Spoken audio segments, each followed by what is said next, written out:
Now, today sees the 80th anniversary of the hardest day, an air battle fought in 1940 during the Battle of Britain between the Luftwaffe and the RAF. It was one of the largest aerial engagements in history, and both sides suffered heavy losses.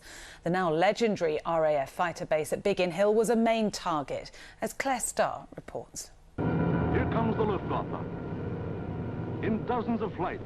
80 years ago, RAF Biggin Hill found itself under sustained attack from the air.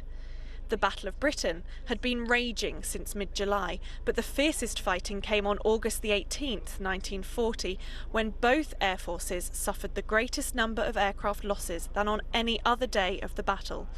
It was to become known as the hardest day. Flight Lieutenant Tony Pickering was just 19 when he was posted to Biggin Hill. I remember that we flew as a team, and you flew as a number two to a more experienced pilot than yourself.